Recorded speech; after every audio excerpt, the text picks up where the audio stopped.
Assalamualaikum warahmatullahi wabarakatuh dan salam sejahtera.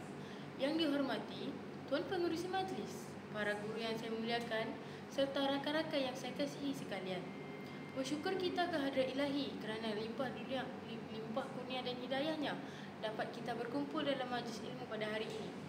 Tajuk syarahan saya pada pagi yang mulia ini ialah kesejahteraan sejagat bermula dari diri.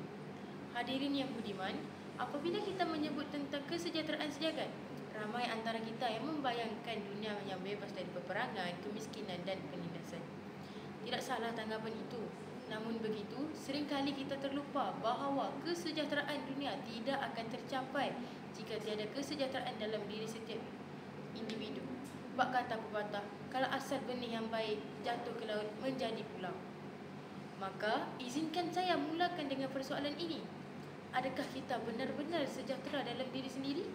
Saudara dan saudari, kesejahteraan diri bermaksud mempunyai ketenangan emosi, fikiran yang waras, hati yang bersih serta tindakan yang penuh hikmah. Individu yang sejahtera akan menjadi manusia yang positif, penyayang dan penyumbang kepada keharmonian sekelilingnya.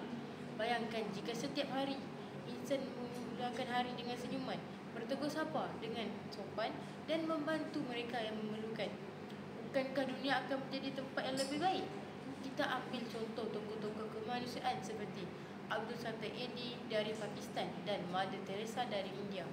Mereka bukanlah pemimpin negara, bukan jutawan, tetapi mereka menjadi pencetus kesejahteraan sejagat dan bermula daripada hati yang ikhlas membantu orang lain.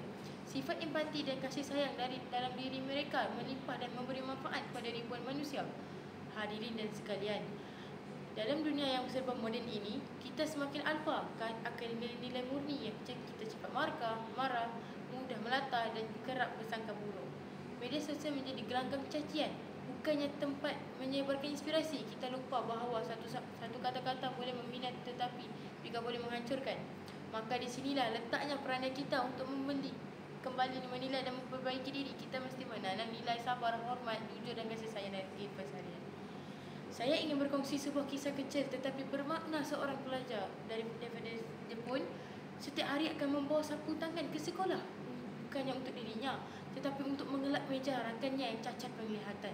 Tindakan kecil ini bukan sahaja memberi keselesaan kepada rakannya, malah menyentuh hati seluruh sekolah. Inilah contoh kesejahteraan yang bermula dari diri, menjalan menjadi kesejahteraan. Tuan-tuan dan puan-puan, untuk mencapai kesejahteraan sejagat, kita tidak perlukan kuasa besar, tidak juga perlu menunggu arahan daripada pemimpin dunia. Apa yang kita perlukan ialah kesedaran dan tindakan. Mulakan dengan senyuman, bantu sesiapa yang memerlukan, maafkan kesalahan orang lain, dan hormati setiap insan tanpa mengira agama, bangsa atau latar belakang. Saya ingin menutup syarahan ini dengan sepotong hadis Rasulullah SAW yang bermaksud, tidak sempurna iman seseorang kamu sehingga dia mengasihi saudaranya sebagaimana dia mengasihi dirinya sendiri. Riwayat Al-Bukhari dan Muslim. Marilah kita menjadi manusia yang menyebarkan kesejahteraan bermula dari hati, menjadikan dunia ini bukan saja tempat untuk hidup tetapi untuk mencintai dan dicintai. Sekian, terima kasih.